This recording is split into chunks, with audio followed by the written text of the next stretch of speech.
Kita bicara tentang keuangannya begitu. Meskipun ini bukan keuangan yang murni seperti halnya yang di accounting atau di manajemen keuangan.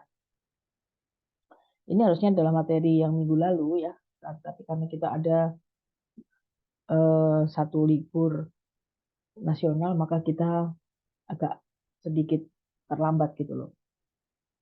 Karena pasti nanti ada beberapa bagian yang akan saya masukkan ke ini ke UTS. Biasanya itu adalah 3 materi terakhir sebelum atau 4 materi terakhir sebelum UTS. Nah, takutnya itu ada satu materi yang nggak menutup. Oke, learning objektif hari ini kita punya tujuan untuk memahami analisis cost and profit analysis. Kemudian ini yang diaplikasikan ke segmentasi pemasaran ya. Lalu kita juga melihat atau menilai tentang produktivitas, analisis produktivitas untuk setiap segmennya. Oke, terus kemudian nanti kita harus melihat juga posisi saat ini. Nah, kalau yang minggu depan itu yang pertemuan keempat berarti ya untuk kelas ini. Kalau mungkin di kelas A itu sudah pertemuan kelima untuk minggu depan karena mereka tidak kena libur. Nah, itu adalah tentang kita akan belajar di pertemuan keempat itu tentang environment analysis atau marketing and environmental analysis. Jadi kaitannya dengan risiko-risiko lingkungan yang ada di eh, pemasaran.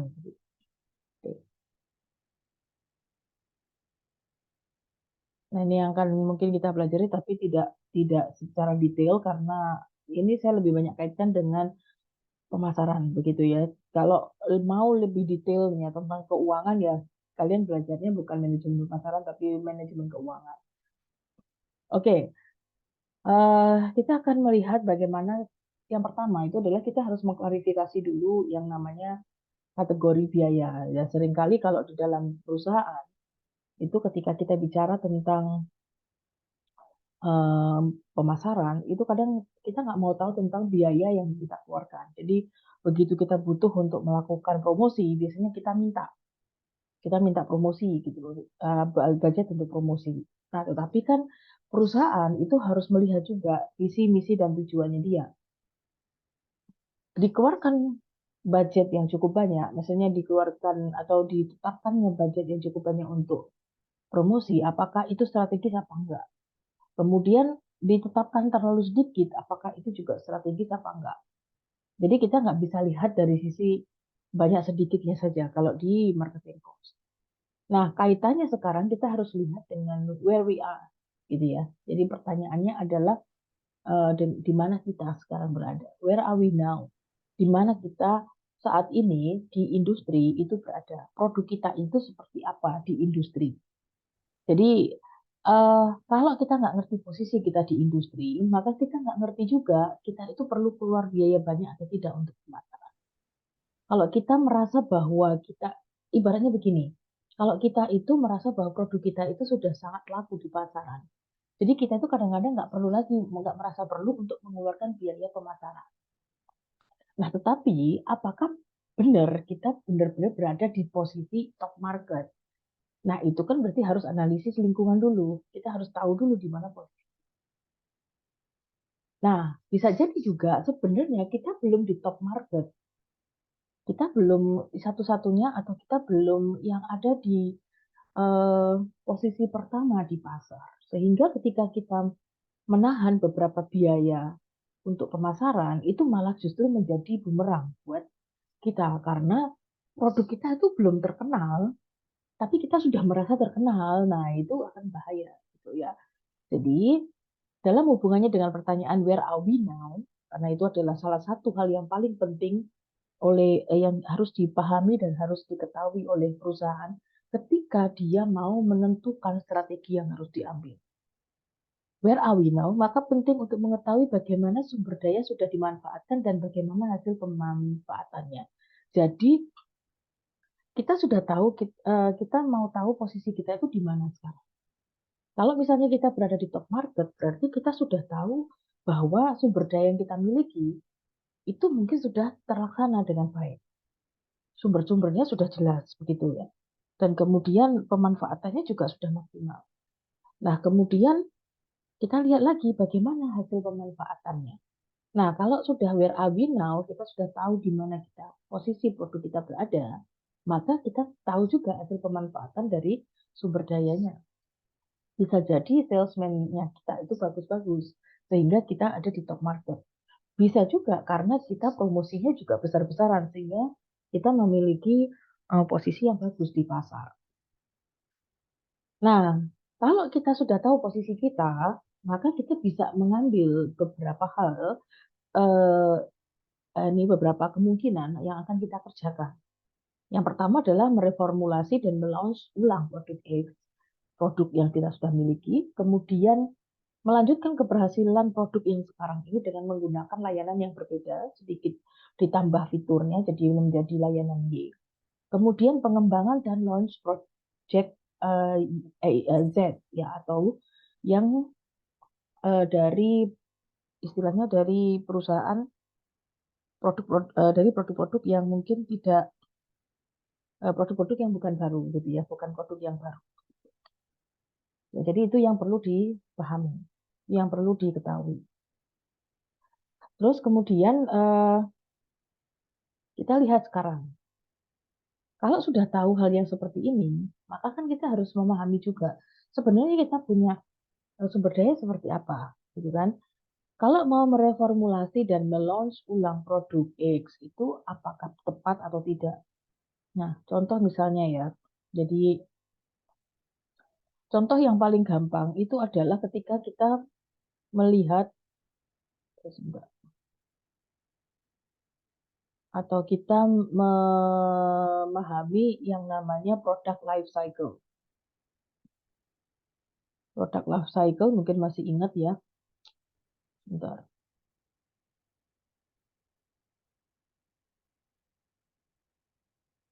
Product life cycle masih ingat ya, berarti di sini. Terus kemudian untuk yang ke sana itu adalah rentang waktu time ya. Terus kemudian di sini dibagi menjadi 4 posisi. Dibagi menjadi 4 posisi. Yang pertama adalah growth, yang kedua adalah introduction. Sorry, kebalik. Yang pertama itu adalah introduction, baru growth ya, introduction. Kemudian growth, terus di sini ada major, kemudian di sini ada decline. Kita harus tahu posisi produk kita itu berada di mana. Apakah di introduction, growth, major, atau decline. Kalau ini kita nggak tahu posisi produknya kita, maka kita nggak bisa menentukan arah yang tepat atau hal yang tepat untuk kita lakukan. Apakah itu yang ini, apa yang ini, apa yang ini. Lalu kita nggak ngerti posisinya kok, gitu ya, nggak ngerti posisinya produk kita di mana, maka kita nggak bisa ngerti juga kita tuh mau ngapain sebenarnya. Kalau misalnya kita mereformulasi dan melaunch ulang produk X, itu kemungkinan besar posisi kita itu ada di sini. Di antara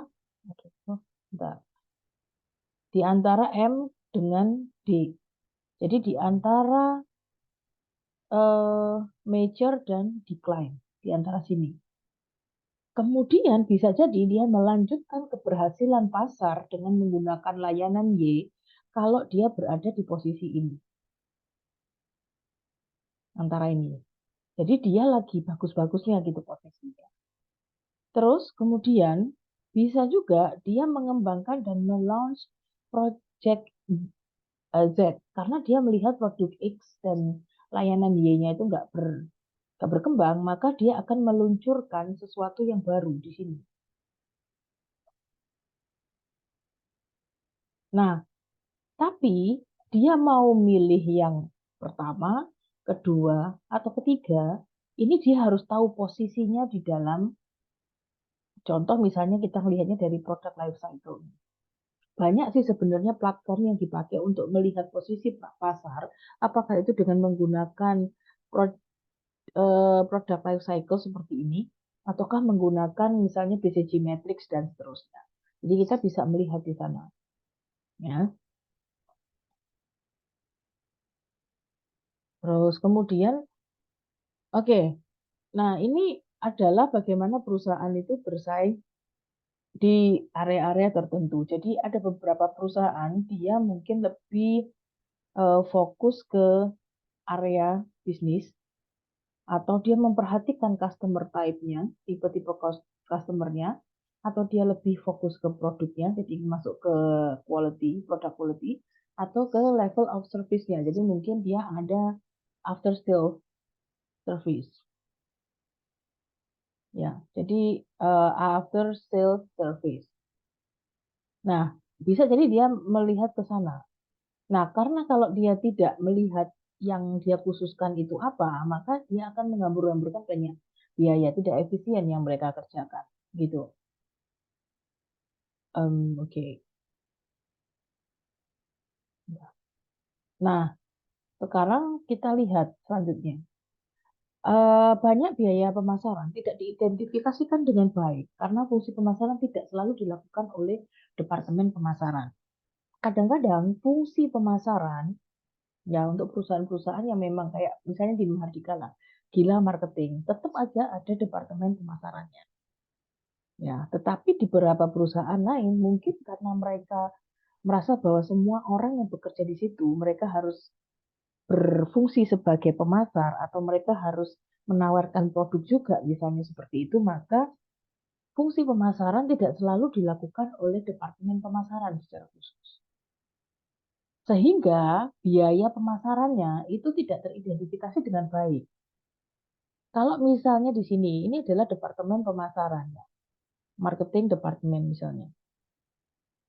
Nah, dia punya biaya macam-macam, misalnya gitu kan, biaya iklan, terus kemudian dia iklan, misalnya kemudian biaya eh, apanya komisi, misalnya seperti itu, iklan ya, terus kemudian komisi, terus kemudian biaya-biaya lain-lain, misalnya entertain, entertain klien misalnya.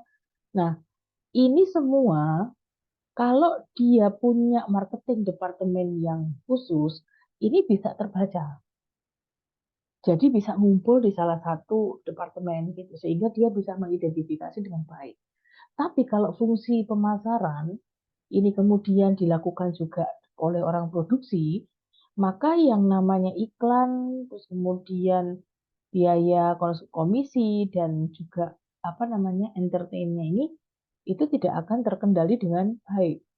Sehingga padahal ya, misalnya suatu saat ditanya biaya pemasaran kita berapa sih sebenarnya? Oh, kecil kok. Mungkin marketing departemen ngomong seperti itu karena misalnya let's say yang dikeluarkan per bulan itu misalnya nih 30 juta per bulan misalnya gitu kan. 30 juta per bulan dia keluarkan ya kan per bulan.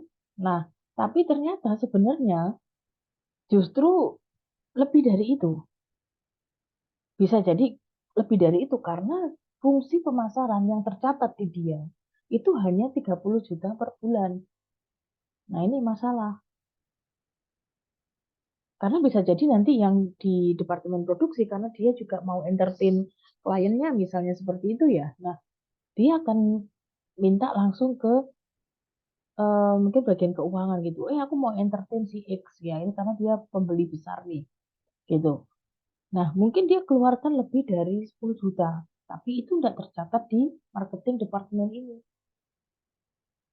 Dia masuknya itu mungkin di biaya lain-lain, di biaya produksi atau di production cost, tapi yang masuk biaya umum, gitu loh. Nah, ini yang kemudian orang akan bilang bahwa, oh, biaya pemasaran kita itu kecil kok, cuma 30 juta per bulan misalnya. Tapi dia lupa bahwa yang di biaya umum di departemen lain itu mereka pakai juga sebagian mungkin untuk menjalankan fungsi pemasaran ini.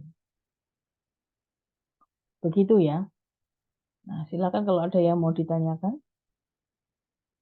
Nah, kita lihat di sini ada beberapa kesalahan penentuan biaya pemasaran. Sekarang pertanyaannya adalah, kenapa sih kita harus mengetahui biaya pemasaran gitu loh? Kan kita kan fokusnya ke pemasaran ya, kita kan fokusnya bagaimana kita menjual produk, bagaimana terus kemudian kita bisa memasarkan produk kita ini ke konsumen. Nah, masalahnya perusahaan itu nggak cuma tentang pemasaran saja. Dia ada biaya-biaya yang harus dikeluarkan juga. Kemudian dia punya kebutuhan untuk membeli bahan baku dan lain-lainnya. Perusahaan itu butuh untuk profit, untuk mencapai yang namanya profit. Jadi bukan berarti kemudian eh, apa namanya misalnya kita bicara tentang perusahaan, oh yang penting itu marketingnya jalan sehingga kita bisa profit. Marketingnya jalan, aktivitasnya. Tapi kalau ketika kita bicara tentang penentuan biaya pemasarannya itu salah, maka itu akan mempengaruhi profit, akan mempengaruhi profit dari perusahaan. Nah, sementara perusahaan itu tujuannya dia itu adalah memaksimumkan profit. Nah, ini saya rasa masih ada yang ingat untuk apa namanya teori ekonomi. Ya, makanya kenapa mata kuliah ini ditaruhnya di semester 7 supaya kita tahu, kita sudah mahir lah untuk dasar-dasar ekonominya ini. Nanti kalau ditanya maksimum profit ngitungnya dari mana, Bu? Itu ada rumusnya tuh, Bu. Gitu kan. Ngulang lagi di semester 1, semester 2 gitu kan. Kemudian harus apa misalnya marginal cost sama dengan misalnya marginal cost sama dengan misalnya marginal revenue gitu kan. Atau seperti apa ada beberapa komponen di sana. Nah, ini cara ngitungnya ke sana nih. Tapi kan sebelum kita menghitung marginal cost sama dengan marginal revenue misalnya gitu, nah kita kan harus tahu nih cost-nya kita itu apa aja. Lah kalau ngitungnya cost-nya sudah salah, ya otomatis bisa jadi lebih besar, bisa jadi lebih kecil. Kesalahan pasti akan terjadi gitu. Oke, yang pertama kesalahan yang sering dipakai atau yang sering terjadi ketika kita menentukan biaya pemasaran itu adalah satu, anggaran pemasaran untuk produk tunggal terlalu besar sehingga mengurangi return. Jadi kita itu punya satu produk, tetapi anggarannya terlalu gede, gitu ya. Nah, ini pasti akan mengurangi return juga. Kalau produknya banyak, terus kemudian dia punya beberapa segmen pasar, terus kemudian kita besarkan anggarannya, wajar. Tetapi kalau anggarannya pemasarannya itu kecil, sorry, gede, padahal produk yang ditawarkan itu cuman satu, maka ini pasti akan mengurangi return. Kecuali bagian pemasaran itu memiliki data, kenapa dia harus membuat atau dia harus memberikan anggaran sebesar itu. Kemudian yang kedua, selain terlalu besar, juga terlalu kecil. Contoh misalnya, kita mau memasarkan produk yang targetnya itu adalah orang-orang yang menengah ke atas atau mereka yang kalangan atas lah, bukan menengah, tapi kalangan atas. Anggaran pemasaran untuk mereka itu bukan lebih sedikit, tetapi lebih banyak. Kenapa? Karena pasti mereka itu membutuhkan apa ya istilahnya membutuhkan treatment yang bagus. Kalau misalnya mereka diajak kayak gathering, nggak mungkin gatheringnya itu acak-acakan gitu ya, atau biasa-biasa aja di kafe-kafe biasa begitu, enggak. Jadi mereka ada di restoran yang gede-gede gitu. Atau mungkin di apa ya tempat makan yang bagus lah misalnya seperti itu contohnya. Nah, itu kan biaya. Tetapi pemasar itu harus tahu kenapa dia mengeluarkan biaya sebesar itu untuk kalangan atas yang menjadi target pasar. Dia harus punya punya ke atau perhitungan juga. Kalau saya keluarkan 100 juta, kira-kira dari mereka pembeliannya berapa? Kalau dari 100 juta, misalnya kita keluarkan untuk kelompok konsumen dari kalangan atas, dan kita nggak yakin mereka bakalan beli, ya kita nggak usah keluarkan juga sebesar itu. Atau misalnya kita masih mau mencoba nih ya, bisa nggak sih? Ya udah nggak apa-apa, silakan. Itu asalkan kita masuk akal, caranya tahu, gitu. Nah, kemudian marketing mix tidak efisien dengan ketidakseimbangan dalam mengalokasikan jumlah pengeluaran untuk tiap elemen konstituen, seperti terlalu banyak iklan dan aktivitas direct selling yang tidak memadai. Marketing mix itu ada eh, product price plus promotions. Nah, salah satunya mungkin yang di dalam promosinya. Produknya itu nggak terlalu bagus, tapi promosinya terlalu besar. Atau produknya itu bagus banget, tapi promosinya terlalu kecil, gitu kan? Terus kemudian eh, iklannya nggak dipilih, tapi iklannya itu sembarangan, ngikuti tren yang sekarang.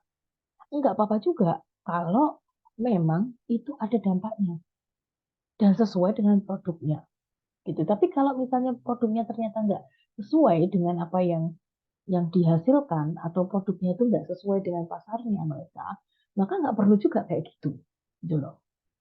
Ya, nanti akan saya tunjukkan salah satu video di mana itu sebenarnya mereka ngiklan tapi mereka memanfaatkan momen dan itu bukan biaya yang sedikit saya rasa, gitu kan? Ada sejarahnya, gitu kan? Karena saya mengikuti. Kemudian upaya pemasaran yang teralokasi dalam hal misi dan perubahan alokasi biaya. Makanya kemudian kita lihat ya, visi misi perusahaan itu apa.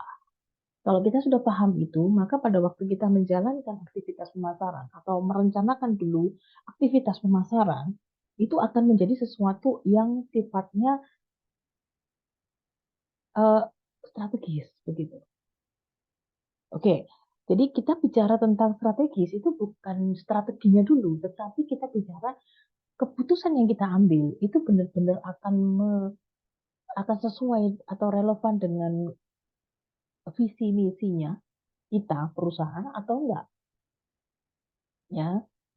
Terus kemudian biaya pemasaran dialokasikan untuk grup individual, wilayah penjualan, grup pelanggan, dan lain-lainnya. Termasuk di situ harus lihat isu tentang opportunity cost. Nah, ini yang seringkali diabaikan. Apalagi kalau pemasarnya itu nggak paham ekonomi atau nggak paham prinsip-prinsip ekonomi. Yang penting mereka ngelihat tren, terus kemudian nggak ngerti berapa besar opportunity cost-nya. Opportunity cost itu biaya yang kita harus korbankan ketika kita mengambil satu keputusan tertentu. Ibaratnya begitu. Contoh misalnya eh, kita mau makan, kita punya uang 100.000. Kita mau beli baju atau beli makanan. Misalnya gitu. Kita ke mall ya, 100.000 kita bawa ke mall. Nah, di mall itu kita mau beli makanan atau mau beli baju dengan uang 100.000 itu. Bu, ya bisa aja toh beli dua-duanya, Bu. Kan kita bisa gesek kartu kredit. Kalau di dalam ilmu ekonomi, kita selalu berasumsi bahwa seluruh sumber daya yang kita miliki itu adalah terbatas. Jadi nggak bisa terus kemudian kita bicara tentang, oh ya nanti pinjam teman dulu. Oh tidak, bukan, bukan. Itu bukan ekonomi. Jadi ketika kita bicara tentang ekonomi dan kaitannya dengan manajemen masalah seperti ini, kita harus lihat bahwa isu tentang opportunity cost, kita punya resources yang terbatas, kemudian di dalam resources yang terbatas itu, kita harus menentukan pilihan. Kalau misalnya kalau saya beli baju, saya kelaparan nih, saya belum makan. Kalau saya nggak makan, berarti nanti mah saya kumat. Kalau mah saya kumat, saya pasti harus beli obat. Nah, beli obat itu berarti ada uang keluar, misalnya let's say, obatnya harganya 20.000. Tapi kalau misalnya saya beli makan, saya nggak beli baju. Nggak masalah juga karena bajunya nggak dipakai sekarang misalnya gitu. Nah, dari situ kita sudah bisa menentukan kalau kita beli baju, pengorbanan kita itu terlalu besar. Opportunity cost yang kita keluarkan terlalu besar. Makanya kenapa kadang-kadang kalau misalnya kita bicara tentang ke ekonomi ya opportunity cost. Kenapa sih pemerintah ini kok menggusur em, masyarakat gitu ya, perumahan atau lahan masyarakat gitu, persawahan itu untuk jalan tol. Mereka sudah menghitung opportunity cost itu. Kalau nggak saya gusur, jalan tol nggak ada, kerugiannya berapa? Yang dirugikan bukan cuma menghitung tentang siapa pengelola jalan tolnya, bukan, tetapi semua dampaknya global itu dihitung semua, sosial cost-nya, semuanya seperti itu. Nah, makanya kemudian di dalam biaya pemasaran ini kita harus memperhatikan sampai ke sana. Artinya, kalau saya nggak jalankan iklan, kira-kira bakalan eh, produk saya bakalan laku apa enggak? Ya, seperti itu. Nah, kemudian yang selanjutnya adalah biaya umum dan administratif yang dialokasikan ke segmen berdasarkan sales volume. Seperti itu ya, jadi biaya umum dan administrasi. Kadang-kadang berdasarkan volume penjualan. Ya, ini yang seringkali eh, salah. Karena biaya umum dan administrasi yang dialokasikan ke segmen tertentu, misalnya ke atau ke target pasar tertentu yang kalangan atas misalnya, berdasarkan sales volume, berdasarkan jumlah penjualannya. Padahal belum tentu juga, masih meskipun penjualannya banyak, bisa jadi administratifnya cuma sedikit. Nah, ini kan jadi akhirnya double counting lah, seperti itu, atau double costing lah. Ya. Terus kemudian karena biaya pemasarannya tidak dialokasikan karena tergolong biaya produksi umum atau administratif saja. Kalau ini dialokasikan tapi salah karena berdasarkan volume penjualan, kalau yang nomor 7 itu biaya pemasaran tidak dialokasikan. Dianggapnya tidak dialokasikan sebagai biaya pemasaran, tapi sebagai biaya produksi, biaya umum atau biaya administratif. Ini juga masalah ya. Jadi itu adalah kesalahan-kesalahan yang banyak terjadi. Oke, ini adalah marketing cost atau aims and method solutions ya. Ini beberapa hal yang bisa dipakai ya untuk melihat apakah biaya yang sudah diterapkan, biaya pemasaran yang sudah diterapkan itu sudah sesuai. Jadi yang pertama adalah kita lihat dari aktivitasnya. Biasanya kalau yang marketing cost itu memang lebih banyak ke ABC, activity based costing ya, kalau di dalam konteksnya accounting. Jadi dihitung biaya itu dihitung berdasarkan atau kalau ada aktivitas tertentu, aktivitasnya apa saja itu dihitung biayanya berapa. Gitu.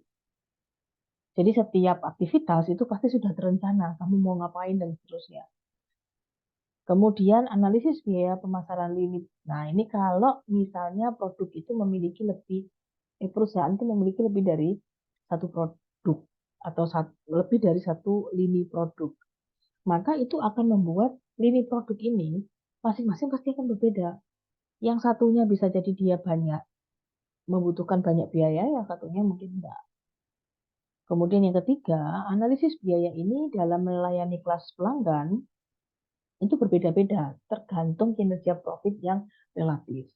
Jadi kadang-kadang perusahaan itu harus tahu kira-kira konsumennya dia itu profitable apa enggak. Bukan yang penting banyak, tetapi profitable apa enggak. Bu, saya punya 2 target sih, Bu. Ada yang target menengah ke atas atau kalangan menengah, yang satunya kalangan bawah. Terus karena yang kalangan bawah ini gitu ya, itu sangat besar, Bu. Berarti saya banyak ngambil profitnya dari sini. Itu salah sudah. Meskipun besar, tetapi mereka punya kemampuan beli untuk produk kita itu mungkin tidak lebih baik dibandingkan si yang menengah tadi. Misalnya, kalau dijual ke kalangan bawah yang bukan premium gitu, 10.000 harganya. Yang beli 10 orang, katakanlah. Berarti sudah 100.000. Nah, sedangkan kalau premium, yang beli misalnya 5 orang, katakanlah. Tapi biaya yang di apa ya, kok biaya harga yang ditawarkan gitu ya, itu mungkin bukan 10.000, tapi bisa jadi karena premium bisa jadi 18 atau 20.000. Nah, Hasilnya mungkin tidak sebanyak yang dikalikan ya karena pengalian, tetapi itu tetap kita nggak bisa bilang bahwa kalau semakin banyak pembeli, semakin untung. Nah, kita lihat dulu bagaimana waktu kita membuat harganya. Kalau harganya sama, ya berarti kita harus lihat apakah mereka profitable apa tidak. Seperti itu. Kemudian hitung cost per sales call, cost per order, kemudian cost to put a new customer on the book. Kemudian ya itu lihat cost-nya ya. Jadi kalau sales call ada biayanya apa tidak. Kemudian cost per order kalau ada orderan, terus kemudian ada cost-nya.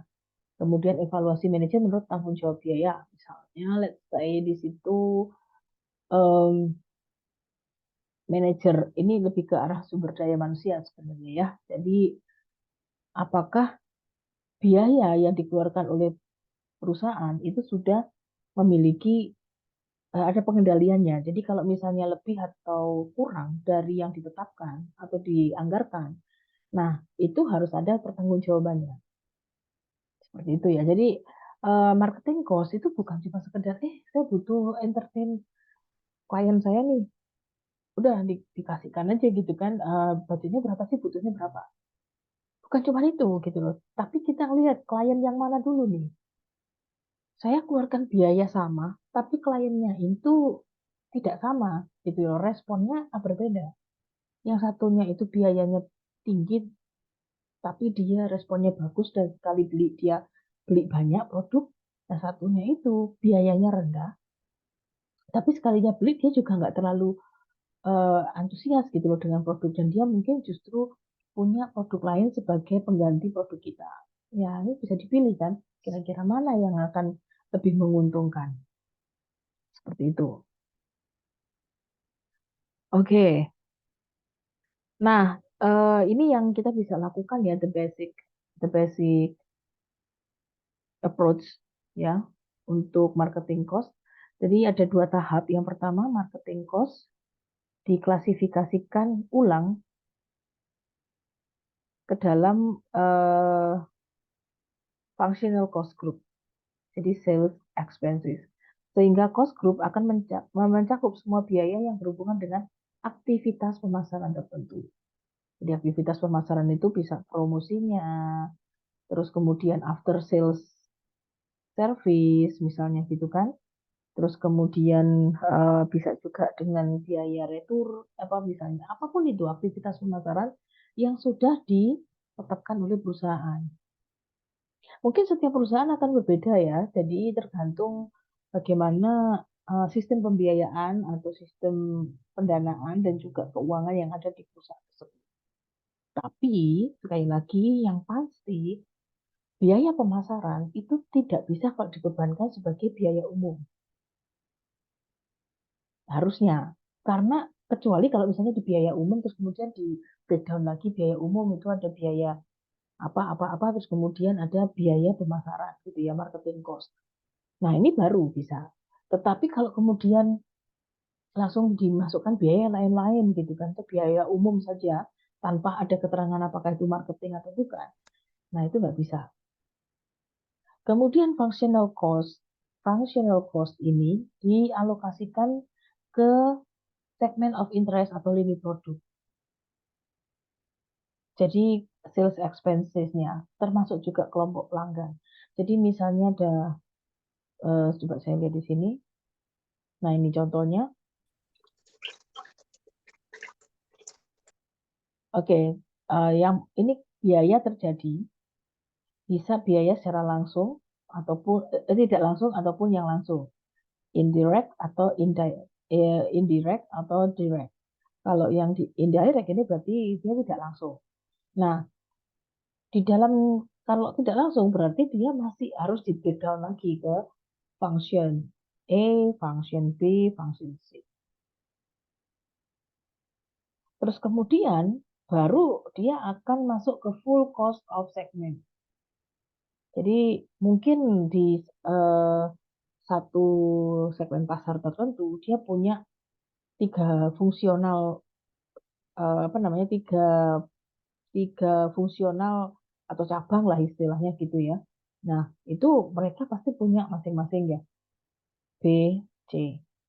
Nah, masing-masing cabang A, B, C, ya itu pasti akan berbeda lagi. Biaya yang dikeluarkan untuk pemasaran dari si cabang A atau B dan C itu pasti berbeda. Nah, kita nggak bisa bilang bahwa oh, apa namanya secara keseluruhan biaya kita itu ya 10 juta lah per bulan misalnya gitu. Kita harus bisa membreakdown 10 juta itu dari mana per bulan. Kita harus tahu yang di function A itu berapa biayanya, function B itu berapa, function C itu berapa. Jadi kita bisa tahu kira-kira nanti pemasaran atau aktivitas pemasaran kita itu efektif, efisien apa tidak. Seperti itu ya. Jadi nanti segmen revenue, oke. Jadi yang A, B, C, misalnya itu yang A itu berapa revenue-nya, dikurangi cost-nya, dan seterusnya. Ini bisa aja segmen revenue ini digabung. Tetapi tetap ada seharusnya itu pemecahan antara yang A, terus B, sama C. Sehingga kita bisa tahu kinerja masing-masing dari fungsional. Nah, kemudian gives net profit. Nah, dari sini kita bisa lihat sebenarnya ya, revenue-nya A dikurangi cost-nya A, maka ini akan menjadi profit-nya dari functional dari functional profit dari functional A. Kan gitu. Nah, terus kemudian yang R revenue B, kemudian dikurangi cost-nya untuk yang B, ini. Nah, ini akan menjadi profitnya B. Ya, tinggal bandingkan aja. Kalau di total misalnya, oh totalnya Bu ya, kita punya profit itu adalah 10 juta misalnya gitu. Dari revenue dikurangi biaya-biaya pemasaran itu 10 juta misalnya. Nah, kita akan lihat nih, 10 juta ini dari mana? Dari A semua. Bentar, bentar ya, saya mau oh. Dari A 10 juta itu misalnya katakanlah dari A itu ternyata dia profitnya itu adalah di sini 8. Yang B itu 2. Jadi 10 juta ini Bu, ini ternyata terdiri dari profit yang dari A itu 8, yang dari B cuma 2. Nah, dari 8 ini pun kita bisa breakdown lagi tadi. 8 ini dari mana dia? Kan 8 bisa aja dari sini revenue-nya 16 dikurangi 8 cost, atau bisa jadi juga dari 10 dikurangi 2. Ya kan? Semua sama-sama 8 hasilnya. Kalau cuma dikira, oh pokoknya profitnya dari A itu 8.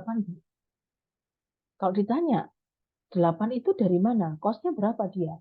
Cost-nya nggak tahu, pokoknya profitnya 8 aja. Nah, itu berarti nggak lengkap.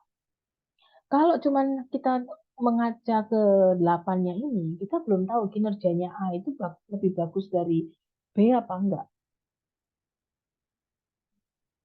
Jangan-jangan misalnya gitu ya, apa namanya, kalau dari sini oke, itu profitnya dari profit aja udah bagus. Iya, tapi belum tentu eh, apa namanya cost-nya itu tinggian B, belum tentu. Contoh misalnya di sini, eh, kita kan punya cost-nya untuk A kan 2, revenue-nya 10. Ini kecil nih. Nah, kita bisa aja dapat 2 ini dari revenue-nya 2, tapi kita nol biaya untuk si apa namanya si yang B. Nah, kita bisa lihat kenapa kok B bisa nol ya biayanya. Sedangkan A itu kok 2 paling kecil misalnya. Nah, itu baru kita akan bisa cek. Oh, ternyata kita itu terlalu banyak ini sih kalau untuk yang produk A atau yang untuk segmen A itu kita sering kali kasih ini deh apa namanya cashback cashback gitu kan itu masuknya ke cost gitu misalnya. Nah, oke. Sementara kalau yang di B itu kita nggak pernah ngasih cashback. Jadi ya udah lempeng aja kita.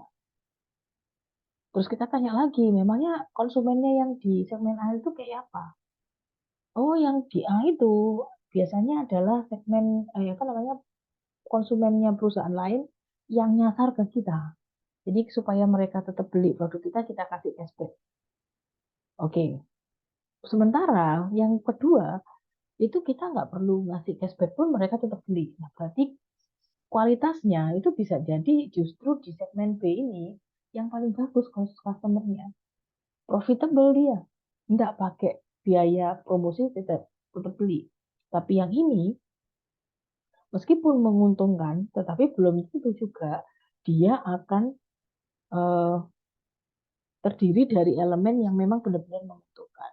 Itulah kerjaannya manajemen strategis. Pemasaran strategis.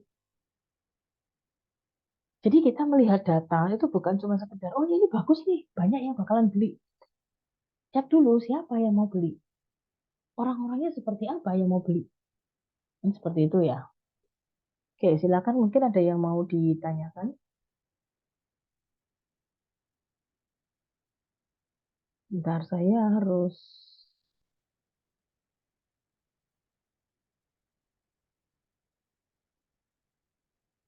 Oke, mungkin ada yang mau ditanyakan sambil saya mau siapin eh, coba ini ya. Saya tak... Bu mau tanya, Ya, silakan. tapi agak out of topic nggak apa-apa, tak, Bu? Nggak apa-apa. Silakan, silakan. Tapi masih dalam kurun pemasaran strategi sih. Mm-mm. Silakan. Ya, nggak apa-apa. Jadi, iya baik Bu, terima kasih. Jadi, gimana sih Bu caranya kita eh, mengatur strategi untuk menghadapi pasar yang dimana pasar itu sedang melakukan perang harga gitu, Hmm. tanpa melihat kualitas. Kadang kan kita menemukan klien atau calon customer yang mereka itu money oriented, yang dimana mereka itu tidak fokus atau concern ke kualitas tapi lebih ke harga gitu Bu. Nah sedangkan kita ini kan jual jasa yang dimana jasa ini juga mementingkan adanya kualitas tersebut. Nah kira-kira strategi apa sih Bu yang cocok untuk menghandle klien dengan tipikal seperti itu Bu? Terima kasih. Oke, baik. Ya, ini sebenarnya agak... tadi siapa sih yang tanya? Sorry, tadi saya lagi buka. Saya Ibu, saya Oh, Carmila. oke, oke, oke. Oke, gini. Kalau kita bisa perhatikan, sebenarnya ini kan jasa ya produknya misalnya ya, atau apapun itu. Kita pastinya harus tahu siapa sebenarnya customer kita. Jadi kita harus tahu dulu posisi kita bersaing itu di mana. Kalau misalnya gini, let's say kita punya pesaing itu adalah yang A dan B gitu kan. Perusahaan A dan perusahaan B adalah pesaing kita. Nah, customer yang kita miliki itu bisa jadi membandingkan harga kita dengan si A dan si B. Nah, customer yang seperti ini kita cek lagi gitu loh. Apakah mereka itu benar-benar adalah customer yang profitable buat kita? Yang pasti, satu yang pasti harus diperhatikan adalah kita nggak mungkin downgrade untuk produk kita sendiri hanya supaya mendapatkan customer yang belum tentu loyal ke kita. Jadi kalau mau ditanya strateginya apa ya sudah tetap aja dengan penawarannya, dengan penawaran yang kita bisa kasih gitu misalnya bisa misalnya ada cashback atau let's say misalnya promosi atau mungkin after sales service yang kita bisa lakukan selama tidak membahayakan produknya kita sendiri, image tentang produk kita sendiri, nah itu nggak masalah.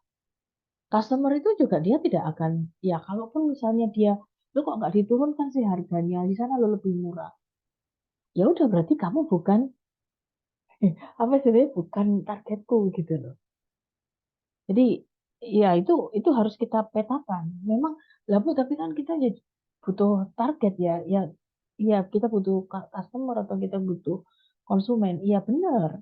Tetapi kan jangan sampai konsumen itu menyetir perusahaan kita dengan membuat perusahaan kita itu jadi image-nya berkurang gitu atau image-nya jadi berubah. Tadinya kita itu adalah perusahaan yang mementingkan kualitas, tapi tiba-tiba ya karena konsumennya tuh banyakan yang biasa, itu akhirnya kita ikut-ikutan receh lah ibaratnya kayak gitu. Itu buat konsumen kita yang awal, dari awal tahu kita punya harga yang tinggi dengan kualitas yang bagus, itu pasti dia akan lari. Contoh misalnya Apple lah ya. Apple itu dia tidak pernah akan diskon 50%. Kenapa? Karena kalau dia diskon 50%, itu mematikan image-nya dia. Nggak pernah dah misalnya dijual, misalnya ini peluncuran Apple yang baru. Dia pasti akan mainnya itu adalah di langsung di premium price. Harganya pasti cetar gitu loh. Karena dia tahu bahwa orang yang paham paham produknya itu pasti akan mencari kualitas. Kalau sampai misalnya dia jual sesuatu produknya, Apple nih misalnya, dia jual produk yang seharusnya itu harganya di atas 10 juta. Tapi dia tiba-tiba kasih, ini harganya murah loh ini adalah produk yang paling murah dari Apple. Harganya cuma 8 juta misalnya. Orang akan mikir, kenapa kok dia tiba-tiba harganya murah banget? Ada apa? Jangan-jangan itu komponennya ada yang rusak. Jangan-jangan itu barang reject. Jangan-jangan, nah udah habis itu image-nya. Gitu. Jadi makanya dari awal, Biasanya ya gimana? Boleh? Silakan. ya Bu, biasanya yang mindsetnya seperti itu tuh biasanya perusahaan dari asing sih Bu.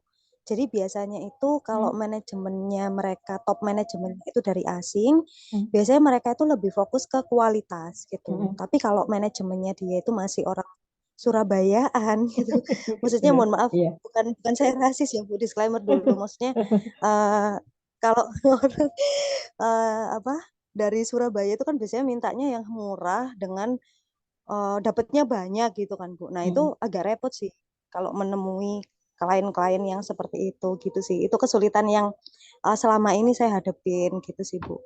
Agak Iya, curhat. Mohon iya, maaf enggak ya Bu. apa-apa. Iya, enggak apa-apa. Iya, dan nggak apa-apa juga sih, karena itu memang pengalaman yang ini ya, apa istilahnya yang memang benar-benar di realnya. Dan memang kondisinya memang seperti itu. Eh, Gini, pasar, misalnya kita punya industri jasa, misalnya let's say itu adalah hotel gitu ya. Kenapa ada hotel bintang 3, 4, dan 5 gitu? Nggak bisa juga hotel bintang 4, ya bintang 5 misalnya, kita paksakan untuk dengan harga, kecuali kalau dia lagi promo gede-gedean gitu kan, ada sesuatu hal yang mendesak gitu. Tapi itu pun hanya pada waktu durasi waktu yang pendek gitu, nggak mungkin seterus-terusnya juga. Nah, mereka tidak pernah menurunkan harga lah. Ya, ibaratnya seperti itu. Nah, kenapa? Karena mereka tahu si customer itu mementingkan kenapa mereka cari hotel bintang 5 karena mereka pasti ada sesuatu yang dicari. Nah, ya menurut saya ya instead of kita cari sesuatu yang misalnya gimana caranya supaya bisa grabbing customer yang bukan target kita dengan risiko image yang apa namanya image produk kita itu atau jasa kita itu tadi turun, maka ya kita lebih baik mencari customer yang baru atau kita lebih semakin menguatkan posisi kita sebagai perusahaan atau sebagai jasa yang top gitu. Karena banyak kejadian memang kalau kita lebih mendengarkan customer gitu ya, itu sometimes itu misleading atau istilahnya menyesatkan. Kita lebih cenderung gimana caranya mengambil keuntungan sebanyak-banyaknya. Tapi kita lupa bahwa kita punya produk atau value itu yang harus dijaga. Nah, kalau mau strategis mikirnya, ya kita itu kan fokus misalnya di kualitas. Ya udah, apapun yang terjadi ya tetap kualitas nomor satu. Misalnya customer bilang, nggak apa-apa, kualitasnya biasa-biasa aja, nggak apa-apa. Tapi nanti apa harganya pokoknya yang penting murah. Cek dulu berapa banyak yang ngomong seperti itu. Takutnya nanti justru ketika ini yang dicek cuman kayak apa namanya yang minta kayak gini mungkin tidak lebih dari 10% dari total eh, konsumen kita. Jangan dituruti juga. Jadi itu perlu ada survei juga. Kita tahu harus kita tahu juga gimana perilaku konsumen. Makanya saya di awal saya pernah ngomong bahwa saya agak sedih sebenarnya mata kuliah perilaku konsumen itu tidak dipasangkan dengan pemasaran strategis di semester 7. Karena sebenarnya itu adalah dua hal yang harus terkait. Perilaku konsumen itu sangat detail dan mereka benar-benar menunjang pemasaran strategi yang pemasaran strategis yang dilakukan oleh perusahaan. Memang kalau di perusahaan-perusahaan yang asing itu rata-rata memang mereka mementingkan kualitas. Karena mereka capek-capek bikin perusahaan di Indonesia katakanlah, kemudian kualitasnya biasa-biasa aja atau sama dengan yang lokal. Ngapain mereka gitu loh? Ngapain mereka buka di sini? Tapi mereka pasti punya sesuatu yang mereka tonjolkan. Dan mereka pasti punya target pasar yang benar-benar targetnya mereka. Gitu, Carmila. Jadi mungkin ada eh, yang pernah saya ceritakan juga pada waktu karena saya sering mondar-mandir Surabaya, Jakarta ya. Terus kemudian teman saya yang pilot Garuda gitu, itu saya tanya, kapan sih kamu itu flightmu ke Surabaya? Mbok ya jangan jauh-jauh gitu. Biasanya dia ke Belanda atau pokoknya ke luar negeri gitu. Kalaupun di dalam negeri ya pernah juga Surabaya, tapi itu jarang banget. Terus dia bilang, ah ya belum tahu ini jadwalnya. Terus dia bilang gini, saya ngomong gini, saya tuh mau naik Garuda sesekali lah ya, tapi kok mahal banget. Gak bisa turun harga 50% gitu loh. Dia nggak ngomong, oh ya bisa, nanti nggak apa-apa, nanti saya bantu. Enggak.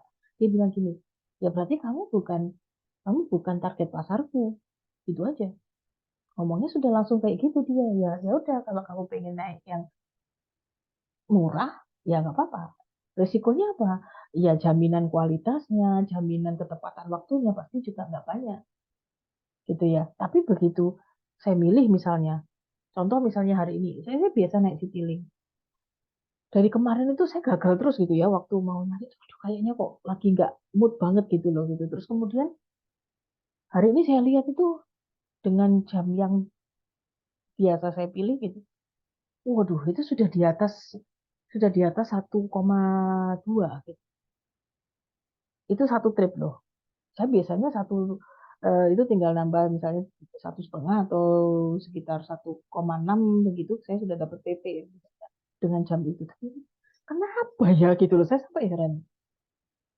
Tapi ya terus kemudian saya mikir-mikir lagi, waduh saya tuh eh, kalau saya jadi pulang hari Rabu, Rabu itu kalau saya ngambil yang agak malaman dikit, ya, kalau agak siang saya nggak bisa gitu. Tapi kalau karena saya harus ngantor dulu, jadi kalau misalnya setelahnya itu baru kemudian saya ambil, lah, aduh ya mepet waktunya. Keluar Juanda, belum lagi perjalanannya ke Mardika. Saya ada kelas jam 8. Udah, saya mikir, aduh, ya sudahlah, pakai yang ini aja terpaksa. Kalau misalnya saya, oh cari yang murah aja deh, saya ngambil yang flight yang lain misalnya. Risikonya itu adalah delay. Saya mikir kan, waduh, murah sih. Tapi lihat delay repot gitu kan. Delay repot ini, biaya saya bisa nambah.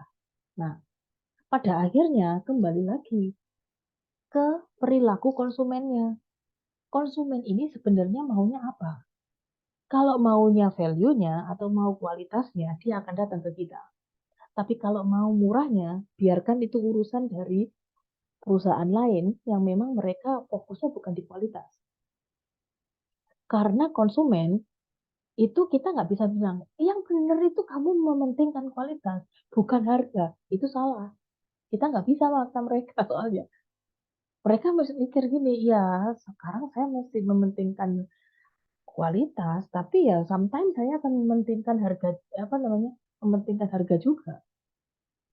Contoh yang tadi misalnya, kenapa saya selalu pakai Citylink karena nggak pernah delay gitu ya. Kalaupun misalnya nggak ada penerbangan schedule-nya di jam itu dibatalkan atau kosong gitu, ya biasanya langsung diinfokan H-2 sebelumnya gitu kan, bahwa ini ada reschedule atau apa gitu. Dan kalaupun saya nggak mau, ya pasti akan ada refund. Tapi itu menurut saya sudah nyaman. Bagaimana dengan airlines lain? Iya, ya mungkin yang dekat-dekat situ paling ya si Garuda, tapi kan mahal. saya maunya kualitas ya. Harganya ya saya mikir juga sih. Tapi harga nomor dua, yang penting itu tepat waktu dulu. Sudah tepat waktu, sama-sama tepat waktu, baru saya akan cek. Oh, harganya lebih murah yang ini.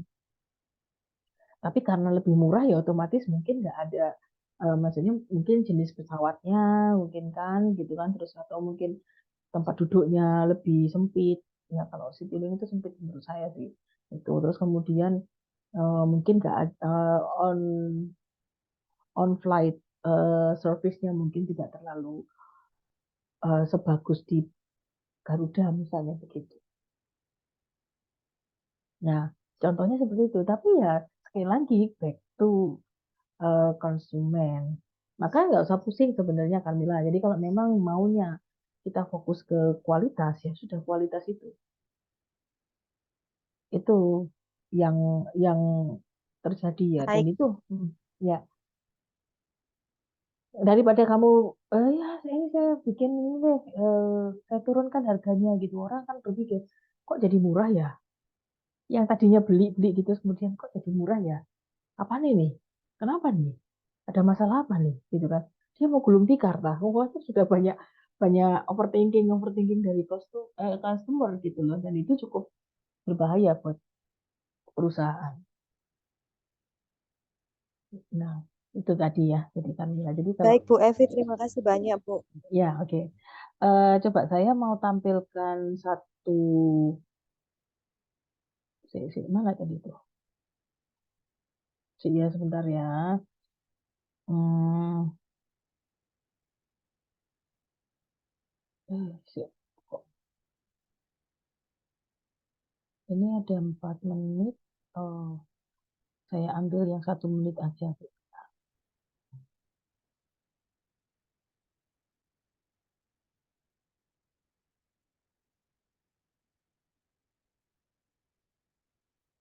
Oke, saya mau tampilkan satu video.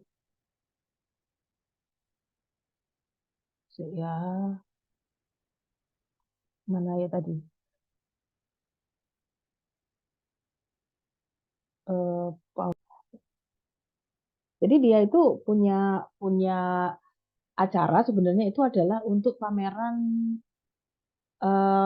kain ya, Thai silk. Jadi kain ya gala dinner, oke gala dinner. Memang dikemasnya itu seperti gala dinner begitu. Tetapi kalau dilihat dari yang datang itu adalah semua adalah aktor aktrisnya Thailand yang lagi naik daun waktu itu ya. Jadi di tahun itu sekitar tahun 2022 lah atau 2021 saya lupa. 2022 kali ya. Karena ada 2 orang aktor yang lagi naik daun waktu itu. Jadi memang mereka diundang khusus ke sana. Nah, untuk promosi Thai Silk. Jadi sutranya Thailand gitu loh. Kain sutranya. Dan itu dipakainya untuk produk-produk yang kayak misalnya apa tadi itu ada kursi, kemudian ada kayak yang MCM tadi itu dia pakai jadi sendal atau dompet atau segala macam terus baju dan lain-lainnya. Tapi karena ini adalah promosi yang sifatnya besar-besaran dan Vogue itu adalah majalah fashion yang terkenal ya. Jadi ada Singapura, ada Thailand, terus kemudian ada yang lain juga Jepang juga ada. Nah, itu momennya harus wah gitu. Dan kalaupun dilihat barangnya ya pasti bukan barang yang murah juga gitu.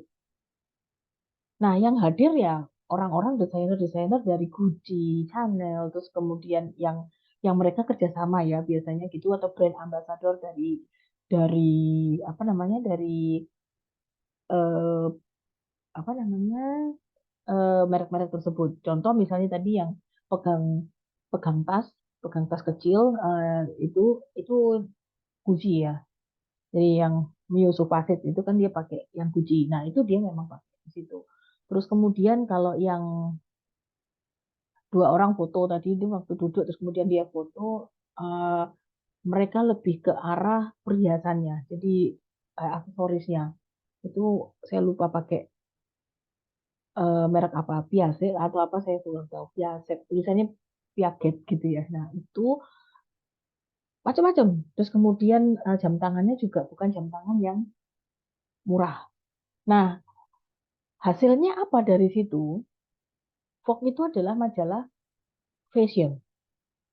Hasilnya dari acara ini itu semua produk-produk yang dipakai ya yang dipakai oleh si artis-artis yang datang tadi itu ada yang di spotlight-nya itu dimasukkan di majalah edisi berikutnya. Jadi itu pada waktu dia rilis untuk majalah edisi tertentu. Kebetulan saya beli juga majalahnya. Karena ada idola saya di situ gitu kan. Jadi saya beli. Tapi itu memang dipakai. Kalau dia jualan majalah saja, orang nggak akan beli kan gitu. Tapi dia memberikan eh, apa namanya kayak video gitu kan, terus kemudian memperlihatkan seberapa bagusnya, seberapa mewahnya acara itu dan worth it buat beli misalnya begitu buat beli majalahnya kalau pengen tahu koleksi-koleksinya. Nah, itu contohnya. Nah, minggu depan kalau misalnya kita offline, kalau saya kebetulan juga sempat beli beberapa majalah juga selama saya di Thailand ini tapi sorry di Thailand di Jakarta ini saya beli majalah Thailand juga dan itu majalah fashion juga itu bisa kalian lihat gitu jadi nanti coba saya bawa ya ke Surabaya tapi ibaratnya adalah itu mereka mereka kenapa sih harus pakai seperti itu. Nah, minggu depan kita akan belajar tentang lingkungan bisnis lingkungan pemasaran which is itu sebenarnya adalah bagian dari perilaku konsumen sebenarnya. Terus kemudian juga budaya, kemudian yang lain-lainnya juga. Jadi banyak sekali contoh-contohnya kejadian yang ada di luar, di mana sebuah perusahaan ketika dia mau memasarkan produknya, dia harus lihat worth it enggak. Salah satu contohnya mungkin minggu depan juga akan saya uh, blow up lagi begitu.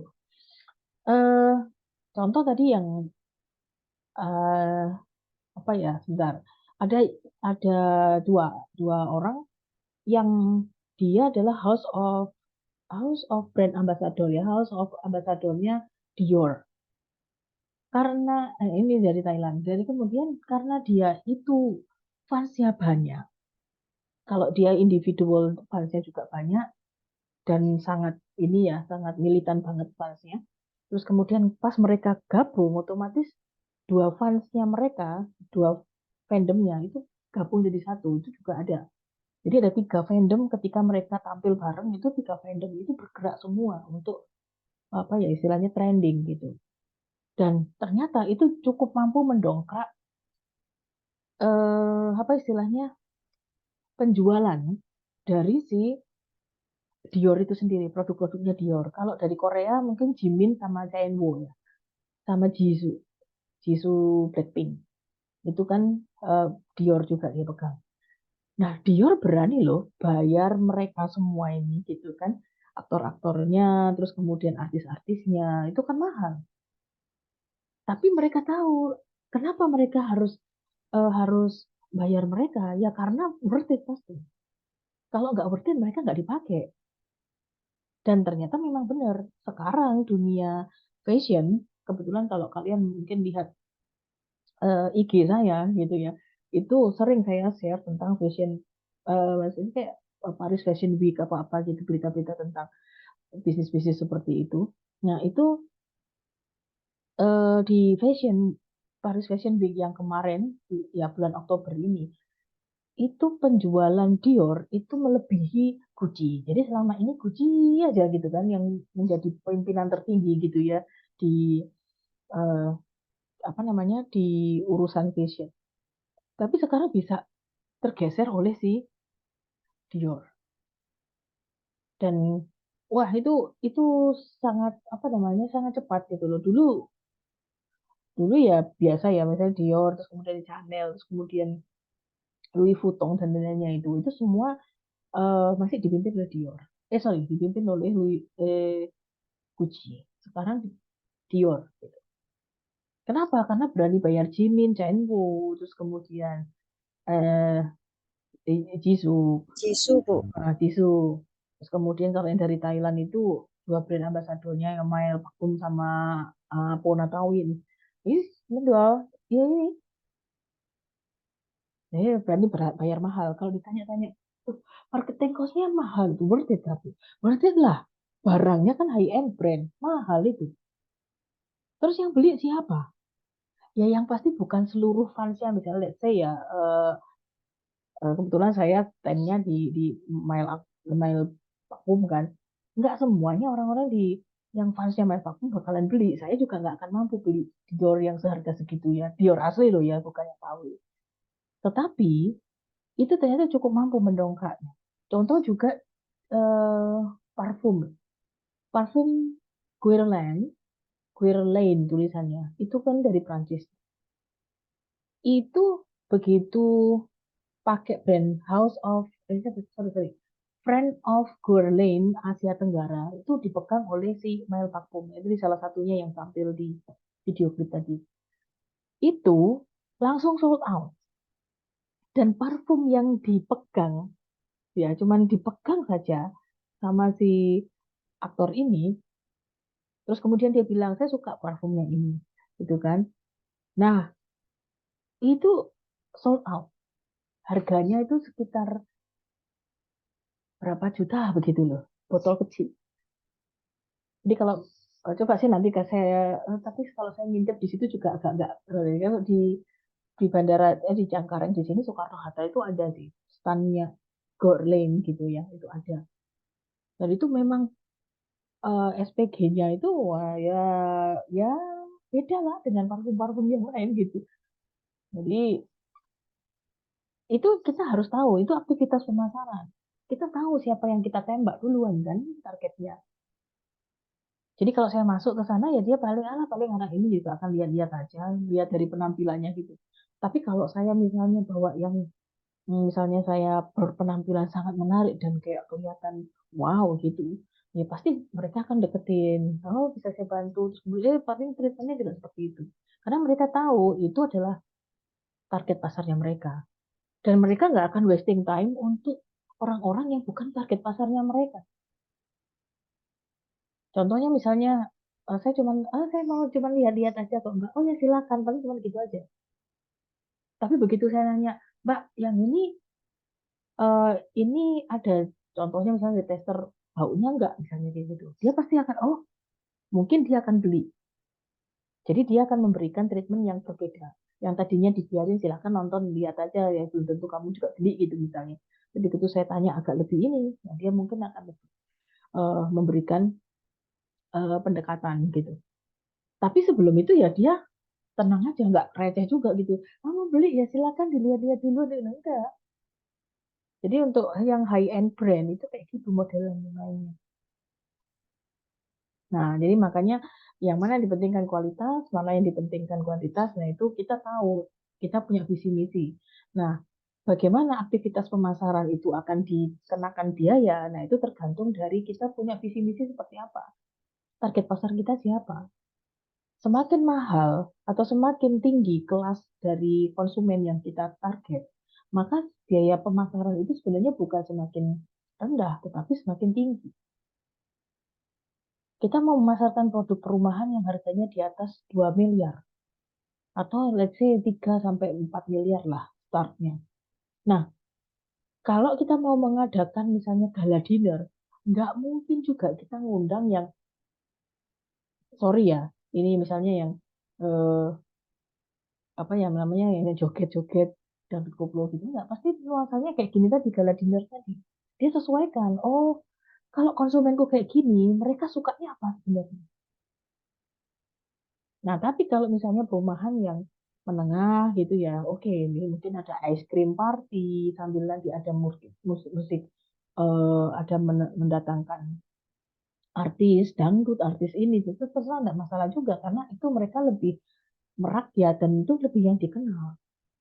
Tapi bagaimana terus kemudian kita lihat, eh mestinya seperti itu kah, Bu? Ya, riset dulu, dilihat dulu konsumennya siapa kalian, terus kemudian apa yang disukai sama konsumennya. Jadi nggak bisa kemudian eh, saya punyanya budget sekian, nanti saya mau kasih ke konsumen saya itu tontonannya seperti ini, nggak jalan. Ya kalau tontonannya yang seperti itu adalah yang dimaui sama mereka. Kalau enggak, nah jadi itu adalah hal-hal yang memang kita harus pahami sebagai seorang pemasar. Gitu. Nggak juga, jadi nggak cuma sekedar saya jual dapat komisi selesai, bukan. Masalahnya dapat komisi, terus habis itu next konsumen ini melihat bahwa ini bukan produk yang dijanjikan loh. Saya itu butuhnya produk yang prestis ya, yang tinggi. Tapi ternyata kok sekarang yang ditunjukkan yang kok receh banget ya cara pemasarannya, itu bisa mempengaruhi. Walaupun dia sudah beli ya, terus kemudian kita memasarkan produk dengan hal-hal yang misalnya tidak tidak sesuai dengan konteksnya mereka, ini juga nggak akan masuk. Meskipun itu biayanya murah loh, ya itu biaya murah. Tapi masalahnya cocok nggak gitu loh. Ya, jadi ingat bahwa penetapan biaya kalau terlalu tinggi itu akan menjadi masalah. Kalau terlalu rendah pun juga akan menjadi masalah. Nah, yang kita cari sekarang itu adalah bagaimana penetapan biaya pemasaran itu pas sesuai dengan target pasar yang akan kita tuju dengan cara dengan penetapan sesuai dengan aktivitas yang memang sesuai sama aktivitas tersebut. Itu ya. Bentar. Apa lagi ya? Hmm, bentar, saya mau ini terlalu deh. Bentar, bentar.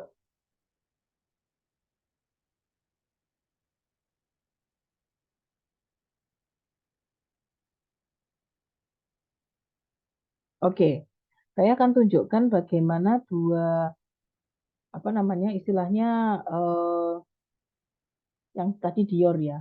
Jadi dia pakai sekali lagi di Vogue. Oh, tidak, dia ada juga di bentar. Oh, jangan deh, iklannya terlalu ini. Nggak jadi. Nggak jadi saya tampilkan karena iklannya terlalu bukan vulgar sih, tapi nanti menimbulkan huru hara. Jadi ya sudah itu aja. Oke, mungkin ada yang mau ditanyakan.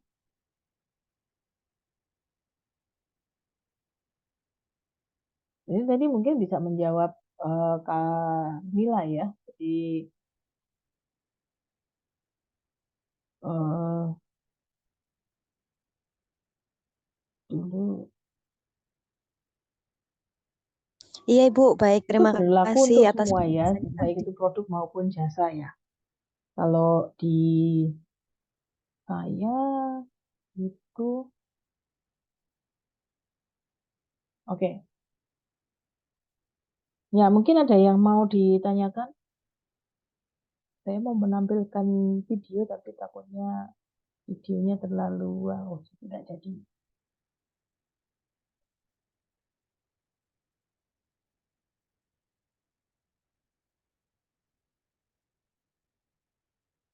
Oke, baik. Kalau tidak ada, silakan on cam. Kalau tidak ada pertanyaan. Oh, semoga minggu depan kita bisa offline ya, karena eh,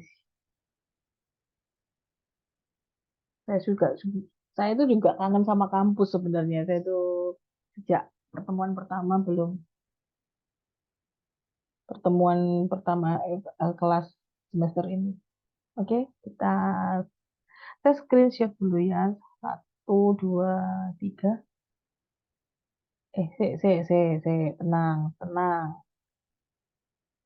Ulang. Karena tadi ada yang baru on, belum belum masuk ke sini. Oke, satu, dua, tiga. Oke.